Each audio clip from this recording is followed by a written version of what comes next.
నమస్కారం metro news కి స్వాగతం ముందుగా ముఖ్యాంశాలు రైతులకు ఎరువుల కొరత లేకుండా అధికారులు చర్యలు తీసుకోవాలి ఆదేశించిన సీఎం చంద్రబాబు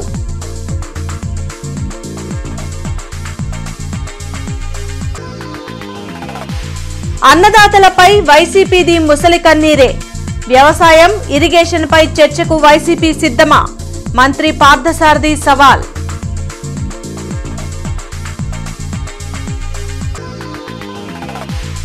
తురకపాలెంలో పర్యటించిన ఐసీఏఆర్ బృందం మట్టి నీటి శాంపిల్ సేకరణ హైదరాబాద్ ల్యాబ్ కి తరలింపు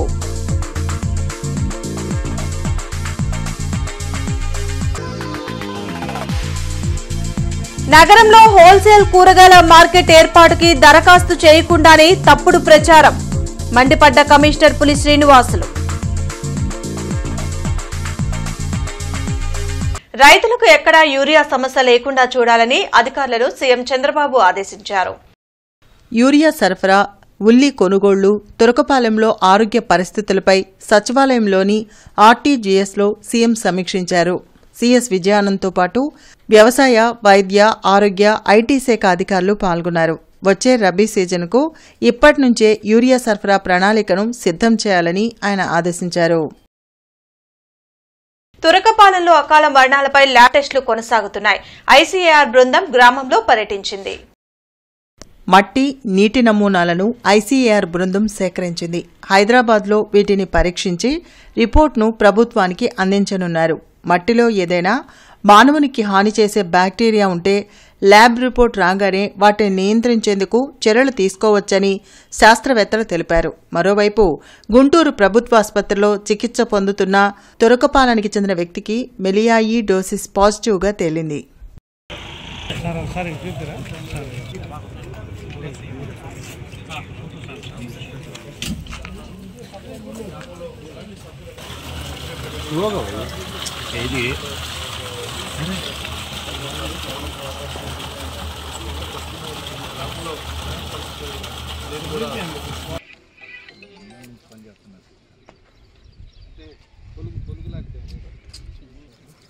సేమ్ పక్కన ఇంకో సర్వే నంబర్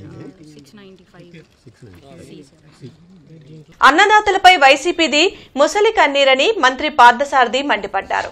మంగళగిరిలోని టీడీపీ కేంద్ర కార్యాలయంలో మంత్రి పార్థసారథి మీడియాతో మాట్లాడారు. రాష్ట్రంలో యూరియా కొరత లేకున్నా రైతుల్లో వైసీపీ ఆందోళన కలిగించేలా దుష్ప్రచారం చేస్తుందని అన్నారు. వ్యవసాయాన్ని నాశనం చేసిన జగన్ ఇప్పుడు అన్నదాత పోరుతో డ్రామాలు వేయడం హాస్యాస్పదంగా ఉందని మంత్రి పార్థసారథి విమర్శించారు. వ్యవసాయం, ఇరిగేషన్పై వైసీపీ చర్చకు సిద్ధమా అని సవాల్ చేశారు.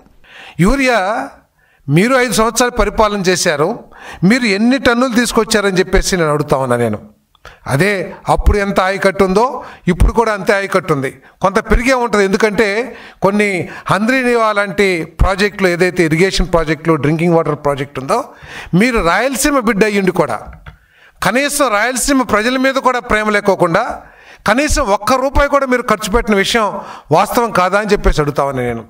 మరి అటువంటి ప్రాజెక్ట్ని కొన్ని వందల టీఎంసీల నీటిని సరఫరా చేయడానికి కాలువలను వెడల్పు చేయటం, హంద్రీనివా కాలువను వెడల్పు చేయటం కానివ్వండి, లేదు లైనింగ్ చేసి చిత్తూరు జిల్లాకి డ్రింకింగ్ వాటరు, ఇరిగేషన్ వాటర్ తీసుకెళ్తాం మూలంగా కొంత ఇరిగేషన్ పెరిగి ఉండొచ్చు. ఎందుకంటే అనంతపూరు, కడప, అదేవిధంగా చిత్తూరు జిల్లా రైతులకి ఈ హంద్రీనివా ద్వారా చాలా మేలు జరిగిన విషయం వాస్తవమే. తురకపాలెం గ్రామంలో అంతుచిక్కని రోగాలతో మరణించిన కుటుంబాలకు 25 లక్షల ఆర్థిక సాయం చేయాలంటూ సిపిఎం ఆధ్వర్యంలో కలెక్టరేట్లో ఆందోళన కార్యక్రమం నిర్వహించారు. తురకపాలెం గ్రామంలో సంభవించిన అకాల మరణాలకు ఆరోగ్య శాఖ మంత్రి బాధ్యత వహించాలని సిపిఎం రాష్ట్ర కార్యదర్శి వర్గ సభ్యులు సిహెచ్ బాబురావు డిమాండ్ చేశారు. ప్రభుత్వ నిర్లక్ష్యం వల్లనే తురకపాలెంలో మృతుల సంఖ్య పెరిగిందని మండిపడ్డారు. వెంటనే ఆరోగ్య శాఖ అధికారులు తురకపాలెం గ్రామస్తులకు భరోసా కల్పించాలని కోరారు. ఈ కార్యక్రమంలో జిల్లా కార్యదర్శి వై నేతాజీ, నగర కార్యదర్శి నల్లికాంత్, బి ముత్యాలరావు, ఎల్ అరుణ, ఆది నికల్సన్, డెన్నిస్ రాయ్ తదితరులు పాల్గొన్నారు. ఇది వ్యవస్థల లోపం, వ్యక్తుల లోపమే కాదు. చనిపోతే గుంటూరు జిల్లా రాజధాని జిల్లాలో రాజధానిలో ఉన్న ప్రభుత్వానికి వైద్య ఆరోగ్య శాఖ మంత్రికి తెలియదా, ముఖ్యమంత్రి గారికి తెలియదా? అందుకే 25 లక్షల రూపాయలు ఆ కుటుంబాలకి నష్టపరిహారం ఇవ్వాలని కూడా మేము అడుగుతా ఉన్నాం. దీనికి తోడు ఈరోజు ఈ మరణాలకి ప్రభుత్వం తరపున ఆరోగ్య శాఖ మంత్రి గారు నైతిక బాధ్యత వహించాలి. ఎందుకంటే ఏ చిన్న పనైనా మా గొప్పతనం అంటున్నారు. ఏ మరణాలు జరిగితే మాత్రం మీకు సంబంధం లేదా? కింద వాళ్ళ మీద తోసేసి ఊరుకుంటారా? స్థానిక అన్నపూర్ణ కాంప్లెక్స్ లో కూరగాయల వ్యాపారం నిర్వహించేందుకు అనుమతి ఇవ్వాలని Kolli Sharada wholesale market president Erramsetti Satyanarayana కోరారు. కాంప్లెక్స్ ఆవరణలో జరిగిన విలేకరుల సమావేశంలో ఆయన మాట్లాడారు. కొల్లి శారదా మార్కెట్లో సరైన వసతులు లేకపోవడంతో ఇబ్బందులు పడుతున్నామని, పైగా మార్కెట్లో ఉన్న దుకాణాలకు పెద్ద ఎత్తున అద్దెలు చెబుతున్నారని వాపోయారు. దీనిని దృష్టిలో పెట్టుకుని అన్నపూర్ణ కాంప్లెక్స్ లో వ్యాపారాలు నిర్వహించేందుకు అనుమతి ఇవ్వాలని కోరారు. వ్యాపారి శివ మాట్లాడుతూ అధికారులు స్పందించి తగు న్యాయం చేయాలని కోరారు. ఈ సమావేశంలో వ్యాపారస్తులు, సభ్యులు తదితరులు పాల్గొన్నారు. కొల్లి శారదా మార్కెట్ ఇటీవల మన 18, 19, 20 తారీఖుల్లో వాళ్ళు పాటేశారు.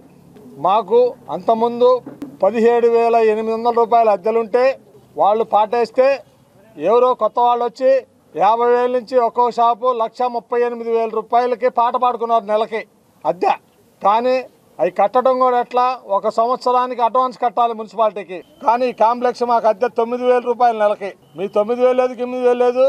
మీరు మా దగ్గరకు వచ్చి ఆ పాడుకున్న వాళ్ళ పేరుతో 6 నెలలు అడ్వాన్స్ కట్టండి. అడ్వాన్స్ అంటే సుమారు ఒక్కో షాపుకి 80-90 ఉంటుంది, కింద ఎక్కువ తక్కువ కలిపి. ఈ డబ్బులు వాళ్ళు కట్టిన తర్వాత వాళ్ళు 2 నెలలు వచ్చి షాప్ ఖాళీ చేయమన్నా మేము ఖాళీ చేయాల్సిందే. ఆ విధానం మాత్రం నచ్చల. అందుకని మేము అన్నపూర్ణ కాంప్లెక్స్కి వచ్చాం.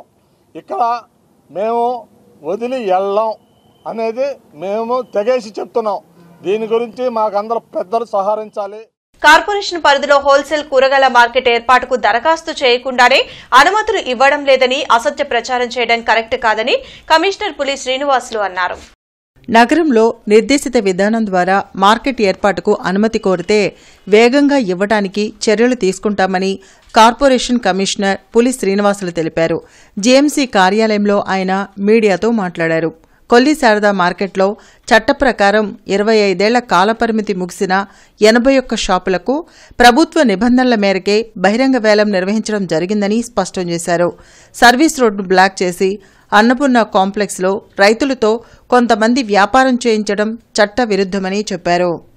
ఇలా అప్లై చేయకుండానే మరి మాకు నగరపాలక సంస్థ అనుమతులు ఇవ్వట్లేదు అనేది ఒక బ్యాడ్ ప్రాపగండా స్టార్ట్ చేశారు. ఎందుకు చేస్తున్నారు, ఎవరు చేపిస్తున్నారు అనేది పక్కన పెడితే అది కరెక్ట్ కాదు కదా. మేము ఈ రోజు కూడా వాళ్ళకి ఏం చెప్తున్నాం, మీరు ఏళ్ల తరబడి ఆ బిజినెస్లో ఉన్నారు కాబట్టి, బిజినెస్ మీద బ్రతుకుతున్నారు కాబట్టి మీ బిజినెస్ని ఎక్కడ కూడా పోగొట్టుకోమని మేము చెప్పట్లేదు. బట్ ఒక ప్రొసీజర్ ఉంటుంది, ఆ ప్రొసీజర్ ఫాలో అయ్యి చేసుకోండి. చట్ట ప్రకారం చేసుకుంటే ఎవరికి ఇబ్బందులు ఉండవు. లేదంటే ఏదన్నా ఇప్పుడు వాళ్ళు షాపులు ఆల్రెడీ తీసుకొని ఆక్యుపై చేసుకొని కొంతమంది అక్కడ బిజినెస్లు చేస్తున్నారు. వీళ్ళ వాదన ఏంటి, ఇప్పుడు వేల తరబడి వాళ్ళు అక్కడ ఉన్నారు కాబట్టి వాళ్ళకి పరిచయాలు ఉంటాయి రైతులతోటి. వాళ్ళు అక్కడికి తీసుకెళ్ళినప్పుడు మా దగ్గరికి ఎవరు రారు కదా, మేము ఇంత పెట్టి పాడుకొని మాకు బిజినెస్ లేకపోతే నష్టం కాదనేది వాళ్ళ వర్షన్. వాళ్ళ పాయింట్ ఆఫ్ వ్యూలో అది కరెక్టు. మరి వీళ్ళేంటి, వీళ్ళు పర్మిషన్ తీసుకొని పెట్టుకోమనేదే మా వాదన. పర్మిషన్లు తీసుకొని మీకు వేగవంతంగా పర్మిషన్ ఇవ్వడానికి సిద్ధంగా ఉంది ప్రభుత్వం అని చెప్పి చెప్తున్నాం.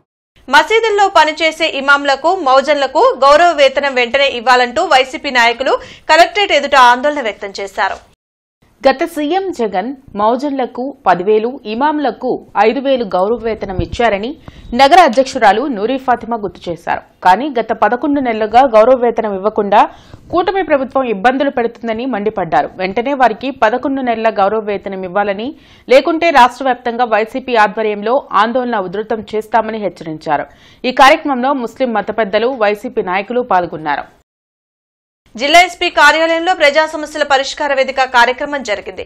జిల్లా నలుమూలల నుండి వచ్చిన బాధితులు తమ సమస్యలు పరిష్కరించాలంటూ ఎస్పీ కార్యాలయంలో అధికారులకు వినతులు ఇచ్చారు.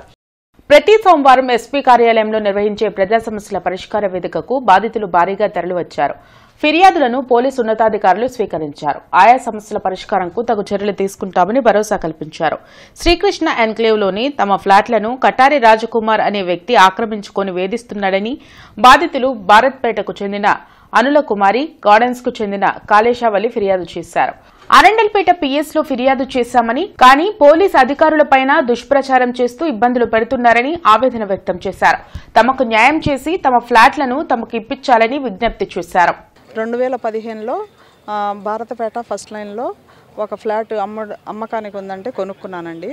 అతనికి ఎలాంటి హక్కులు లేకుండా నా ఫ్లాట్ని కబ్జా చేశాడు. అయినా కూడా ఇవన్నీ బయటపడతాయని ఎస్ఐని కూడా లోనకి రానివ్వకుండా అతని మీద బూతులు తిడుతూ మళ్ళీ డబ్బులు అడుగుతున్నాడు, అది ఇది అని నిందారోపణలు చేస్తా అసలు ఎంక్వైరీ చేయనీయకుండా మమ్మల్ని అట్లా ఆపేస్తున్నాడండి. నా ఇల్లు ఖాళీ చేయించి నా ఫ్లాట్ నాకు హ్యాండ్ ఓవర్ చేయవలసిందిగా నేను మీడియా వాళ్ళని కానీ, మీడియా పరంగా మిమ్మల్ని కానీ, పోలీసు వారిని కానీ అందరినీ న్యాయం చేయమని నేను ఒక ఉద్యోగస్తురాలిగా, అనారోగ్యవస్తురాలిగా అడుగుతున్నానండి. కటారి రాజ్ కుమార్ అనే అతను జయం ఇన్స్టిట్యూట్ అని బ్రాడీపేటలో ఉండేది. కాస్త క్లాసులు అవి చెప్పుకోవడానికి అవసరము, మీ ప్లాట్లు 2 అద్దెకి ఏంటంటే రెంటల్ అగ్రిమెంట్ రాపించుకొని ఇచ్చాను సార్. ఇస్తే 2017 నుంచి కొన్ని రోజుల తర్వాత అతనికి ఇస్తే 2021 నుంచి 23 వరకు రెంటల్ అగ్రిమెంట్ ఇచ్చా. 2023 డిసెంబర్ వరకు రెంట్ కట్టాడు. 2024 జనవరి నుంచి రెంట్ కట్టట్లా. తర్వాత ఎప్పుడైనా వెళ్తే నేను చూసి ఇస్తానులే, కొద్దిగా ఇబ్బందుల్లో ఉన్నాను, నన్ను ఇబ్బంది పెట్టద్దు అని మంచిగా కొన్ని రోజులు మాట్లాడాడు. ఈ మధ్య ఏం చేశాడంటే 2 ప్లాటులో ఒక ప్లాటు 302 అనే ప్లాటు అతను రెంటల్ అగ్రిమెంట్ రాపించుకొని రెంటల్ అగ్రిమెంట్కి విరుద్ధంగా ఇంకొకరికి అన్అఫీషియల్గా అద్దెకిచ్చాడు. అతను మా 300 ప్లాట్లో రెంట్కుండే వాళ్ళని ఇబ్బంది పెట్టకుండా ఉండాలి. 101 నా ప్లాట్ ఆక్రమించుకొని తాళాలు పగలగొట్టి ఆక్రమించుకున్న కటారి రాజ్ కుమార్ని అతనికి పోలీసుల సహాయంతో వారు ఏ పద్ధతిలో చేస్తే ఆ పద్ధతిలో చేసి నాకు న్యాయం కల్పించవలసిందిగా కోరుతున్నాను. కలెక్టరేట్ లో ప్రజా సమస్యల పరిష్కార వేదిక కార్యక్రమం జరిగింది. జిల్లా నలుమూలల నుండి వచ్చిన బాధితులు తమ సమస్యలు పరిష్కరించాలంటూ కలెక్టర్ నాగలక్ష్మికి వినతులు అందించారు. ప్రతి సోమవారం కలెక్టరేట్లో నిర్వహించే ప్రజా సమస్యల పరిష్కార వేదికకు బాధితులు బారులు తీరారు. ఫిర్యాదులను జిల్లా ఉన్నతాధికారులు స్వీకరించారు. ఆయా సమస్య పరిష్కారంకు తగు చర్యలు తీసుకుంటామని భరోసా కల్పించారు. ఉచిత బస్సు కోసం చేసే ఖర్చుతో యువతకు ఉపాధి కల్పించాలని మోదుకూరు గ్రామానికి చెందిన ముల్లపూడి విమలకుమారి ఫిర్యాదు చేశారు. నేను ఈ ఫ్రీ బస్సుల గురించి కలెక్టర్ గారికి చెప్పడానికని వచ్చానండి. ఎందుకంటే మాలాంటి వాళ్ళు పిల్లల్ని బీటెక్లు చదివించుకొని లాస్ట్కి వాళ్ళు ఉద్యోగాలు లేక టాపీ పనులకి ఏంటి పెయింటింగ్ పనులకి వెళ్ళి వాళ్ళు వ్యసనాలకు బానిసలు అవుతున్నారు. ఏ వ్యసనాల కంటే అంటే డ్రగ్స్లకి వాటికి అలవాట్లు అయితే వాళ్ళని చూసి మేము ఏడ్చుకుంటూ అట్లా ఉంటున్నాం. వాళ్ళకి ఏదన్నా ప్రీ సెంటర్స్, కోచింగ్ సెంటర్స్ అలాంటివి ఇస్తే వాళ్ళు ఏదన్నా ఉపాధి బయటికి వెళ్ళేసి ఏదన్నా చిన్న ఉద్యోగం చేసుకుంటానికైనా అవకాశం ఉండిద్ది. మస్తానయ్య దర్గా వెనుక గత 70 సంవత్సరాలుగా పాత వస్త్రాల వ్యాపారం చేసుకుంటున్న తమను అకారణంగా అక్కడి నుండి తరిమివేశారని ధనలక్ష్మి అనే మహిళ ఫిర్యాదు చేశారు. దానివలన 300 కుటుంబాలు జీవనాధారం కోల్పోయి రోడ్డును పడ్డాయని, తమకు వ్యాపారం చేసుకునేందుకు స్థలం చూపించాలని వేడుకున్నారు. మా పెద్దోళ్ళందరూ 60 సంవత్సరాల నుంచి చేస్తుండగా మేము కూడా అదే వ్యాపారం చేసుకుంటే మేము జీవనోపాధి చేసుకుంటున్నాం సార్. ఇప్పటికి 9 నెలలు సార్ చేసి 9 నెలల నుంచి కూడా కమిషనర్ గారికి మేము మొత్తుకుంటుంటే ఏదో ఒక సాగు చెప్తున్నారు కానీ మాకు ఏ ఆధారం చూపించలేదు సార్. కోర్టు అయినా ఏం తీర్పిచ్చిద్ది సార్? మాకు మమ్మల్ని అన్యాయం చేయమని చెప్పిద్దండి. ఏ ఆధారం చూపించకుండా మేము బతికేది 1000 మంది కుటుంబాల వాళ్ళు, లేడీస్ అండి, అందరం మేము ఆడవాళ్ళం అండి బతికేది. ఆడవాళ్ళ పట్టు మీద కొట్టమందండి గవర్నమెంట్. సామాన్యులకు ఉచిత ఇసుక అందనీయకుండా అధికారులు చేస్తున్నారని సముద్రాల చినకోటేశ్వరరావు ఫిర్యాదు చేశారు. అసలు చంద్రబాబు గారు బండి తీసుకెళ్తే ఫ్రీగానే తెచ్చుకోమన్నారు. ఆడికెళ్తేనే బ్లాక్ లిస్టులో మైనింగ్ కార్డులు, ఆధార్ కార్డులు అని తీసుకున్నారు. మా పేర్లు పోయేలాగా బళ్ళు పోయినాయి అని చెబుతున్నారు. దీని మీద కన్సల్ట్ డిపార్ట్మెంటు అక్కడ తుళ్ళూరు నుంచి కానీ ఇక్కడికి వచ్చే లోపల ఆర్డీ వాళ్ళు కానీ, పోలీసు వాళ్ళు కానీ, ఎంఆర్ వాళ్ళు, విఆర్ వాళ్ళు అందరూ కూడా మేనేజ్ చేసుకొని ఎవరికి వాళ్ళు బిల్లర్స్, రకరకాల కాంట్రాక్టులు వాళ్ళ పేర్ల మీద వెళ్తున్నాయి. దీని మీద గతంలో కూడా చెప్పాము. ఇప్పుడు కూడా ఆర్డీఓ, రెవెన్యూ అందరూ ఉన్నారు కాబట్టి సార్ నోటీస్ పంపిస్తే ఆ మైనింగ్ ఆఫీసర్ని పిలిపించి అడిగారు. అడిగితే లేదు సార్ అని చెప్పారు. దానికి సంబంధించిన ఎవిడెన్స్ కూడా సార్కి చేయించి ఇచ్చాము. ఈసారి రిటర్న్గా వస్తే మాత్రం చెప్పారు. తన భూమి 23 సెంట్లు ఆన్లైన్లో ఎక్కనీయకుండా తాడికొండ ఎంఆర్ఓ వేధిస్తున్నారని గొర్లవారిపాలెంకు చెందిన ఓరుగంటి శ్రీనివాసరావు ఫిర్యాదు చేశారు. ఎన్నిసార్లు ఎంఆర్ఓ ఆఫీస్ చుట్టూ తిరిగినా పట్టించుకోవడం లేదని ఆవేదన వ్యక్తం చేశారు. ఒక తాటికొండ మండలం దామరపల్లి రెవెన్యూ గ్రామానికి సంబంధించి భూమి ఉంటే ఒక 5-6 నెలల నుంచి రెవెన్యూ కింద స్థాయి అధికారులు తెలియజేసినా కూడా ఈ రోజుకి మాకు మా నాయనమ్మ కాడి నుంచి ఉన్న భూమిని మాకు ఎక్కియడానికి కింద స్థాయి అధికారులు మాత్రం నిర్లక్ష్యం వహిస్తున్నారు. దానికి కారణంగా నేను ఈరోజు గ్రీవెన్స్ డేకి ఆర్డీఓ గారిని కలవటం జరిగింది. ఆర్డీఓ గారు ఫోన్ చేసిన ఎంఆర్ఓ గారు ఫోన్ కూడా ఎత్తలా గ్రీవెన్స్ డేలో. మరి ఆ సార్కి ఏం పనులు ఉన్నాయో నాకు అయితే తెలియదు. నాకు దయచేసి నాకున్న భూమిని మా అమ్మగారి పేరు మీద ఎక్కించవలసిందిగా రెవెన్యూ అధికారులని వేడుకొనుచున్నా. కార్పొరేషన్ కార్యాలయంలో డైలివర్ కమిషనర్ జరిగింది. ప్రజల నుంచి 31 ఫిర్యాదులను ఫోను ద్వారా స్వీకరించిన కమిషనర్ పులి శ్రీనివాసులు వాటి పరిష్కారానికి చర్యలు తీసుకుంటామని తెలిపారు. డైలివర్ కమిషనర్కు వచ్చిన అర్జీల పరిష్కారానికి విభాగాధిపతులే క్షేత్రస్థాయి పరిశీలనకు వెళ్లాలని ఆదేశించారు. Good morning. ఎవరు మాట్లాడేది? సార్, నేను అనంతపేట 4వ line door number old door number 6-3-96 అండి. మీ పేరు చెప్పండి. వాటర్ రావడం లేదు సార్ మాకు. మీ పేరు చెప్తారా? నా పేరు శ్రీనివాసరావు సార్. నేను సుప్రీంకోర్టు లాయర్ నండి, లీగల్ ఆఫీసర్. ఇది సరే. నంబరు 1వ డివిజన్లోని నారా భువనేశ్వరి కాలనీ వాసులకు ఇళ్ల పట్టాలు మంజూరు చేయాలంటూ నవ్యాంధ్ర ఎంఆర్పీఎస్ ఆధ్వర్యంలో కలెక్టరేట్ ఎదుట ధర్నా నిర్వహించారు. గత 30 సంవత్సరాలుగా నారా భువనేశ్వరి కాలనీ వాసులకు కనీస మౌలిక వసతులు కూడా కార్పొరేషన్ అధికారులు ఏర్పాటు చేయలేదని నవ్యాంధ్ర ఎంఆర్పీఎస్ వ్యవస్థాపక అధ్యక్షులు పరిసపగు శ్రీనివాసరావు మండిపడ్డారు. వెంటనే కాలనీ వాసులందరికీ అన్ని మౌలిక సదుపాయాలు కల్పించి ఇళ్ల పట్టాలు ఇవ్వాలని డిమాండ్ చేశారు. ఈ కార్యక్రమంలో నారా భువనేశ్వరి కాలనీ వాసులు పాల్గొన్నారు. ఆ రోజు నుంచి ఈ రోజు వరకు దాదాపుగా 30 ఏళ్లు 3 దశాబ్దాలు దాటిన తర్వాత కూడా ఈ రోజు కూడా అక్కడ పందుల పెంపకందారులకి ఎస్సీ ఎస్టీలకి కనీసం రోడ్లు లేవు, అక్కడ కాలువలు లేవు. ఈ మధ్యనే త్రాగేందుకు మంచినీళ్ళు ఏర్పాటు చేశారు. 30 ఏళ్ళుగా ఉంటున్న వీళ్ళకి ఎటువంటి అధికారిక లెటర్లు లేవు, బీఫారాలు లేవు, పొజిషన్ సర్టిఫికేట్ లేవు. మీ ద్వారా ఈ జిల్లా కలెక్టర్ గారిని మేము విజ్ఞప్తి చేస్తూ ఉన్నాం. దయచేసి ఇకనైనా 3 దశాబ్దాల పైగా ఉంటున్న ఈ పేదలకి, ఈ ఎస్సీ ఎస్టీ పందుల పెంపకందారులకి, నారా భువనేశ్వరి కాలనీకి ఇళ్ల పట్టాలు మంజూరు చేయని చెప్పేసి మేము మీ ద్వారా ప్రభుత్వాన్ని కలెక్టర్ గారిని విజ్ఞప్తి చేస్తా ఉన్నాం. విద్యార్థుల్ని సరైన మార్గంలో తీర్చిదిద్దడంలో ఉపాధ్యాయుల పాత్ర ఎంతో కీలకమని రోటరీ క్లబ్ ఆఫ్ గుంటూరు పూర్వ గవర్నర్ పి శివనారాయణ పేర్కొన్నారు. రోటరీ క్లబ్ ఆఫ్ గుంటూరు ఆధ్వర్యంలో ఉత్తమ ఉపాధ్యాయులకు జాతి నిర్మాణ పురస్కారాలు ప్రదానం చేశారు. నరసింహారావు, థామస్ రెడ్డి, సుబాని, గీతా శివకుమారి, కొండపల్లి వెంకటేశ్వరరావు తదితరులకు పురస్కారంతో పాటు ప్రశంసా పత్రం అందజేసి సత్కరించారు. కార్యక్రమంలో రోటరీ క్లబ్ అధ్యక్షులు నంబూరి కృష్ణమూర్తి, కార్యదర్శి రవికిరణ్, అక్షరాస్యత విభాగ బాధ్యులు రంగారావు, పూర్వ అధ్యక్షులు రమేష్, లక్ష్మీనారాయణ, సుధాకర్, సుబ్బారావు, వేణుగోపాల్ తదితరులు పాల్గొన్నారు. Rotary has a connection with the schools. ఆ స్కూల్స్ అంటే ఏంటి? విద్యార్థులు. ఆ విద్యార్థులు చెప్పేటువంటి మీలో కొంత మేము చెప్పింది అందరికీ పట్టకపోవచ్చండి. మనం చెప్పే విషయాలు అందరికీ నచ్చకపోవచ్చు. కానీ ఎవరో ఒకరో ఇద్దరు ఉంటారు కదా, అటువంటి వాళ్ళ కోసం అని చెప్పని ఇవాళ మీరు సెలెక్ట్ చేయబడ్డారు. మేము చేసినటువంటి ఆ సేవలు కావచ్చు, ఏమి కావచ్చు. మేమందరం కూడా 1 సంవత్సరం వాళ్ళమే. We are not fully affiliated people.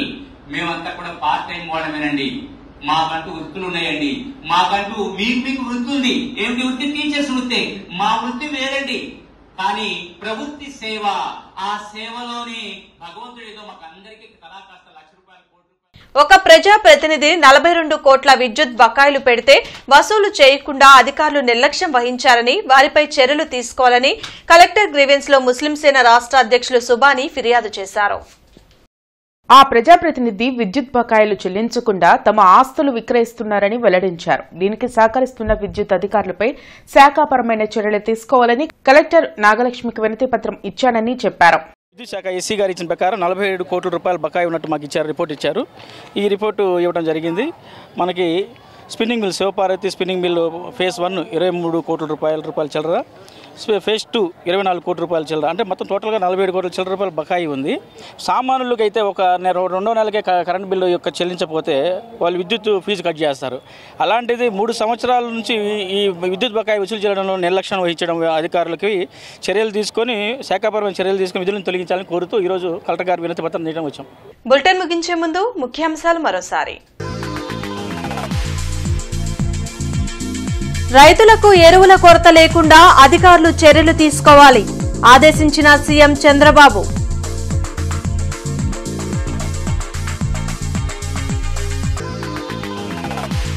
అన్నదాతలపై వైసీపీది ముసలి కన్నీరే. వ్యవసాయం, ఇరిగేషన్ పై చర్చకు వైసీపీ సిద్ధమా? మంత్రి పార్థసారథి సవాల్.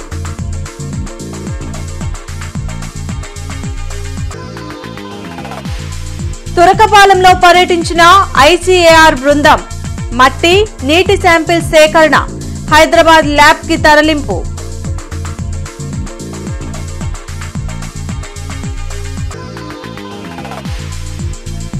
నగరంలో హోల్సేల్ కూరగాయల మార్కెట్ ఏర్పాటుకి దరఖాస్తు చేయకుండానే తప్పుడు ప్రచారం. మండిపడ్డ కమిషనర్ పులి శ్రీనివాసులు. ఈ వార్తలు ఇంతటితో సమాప్తం. నమస్కారం.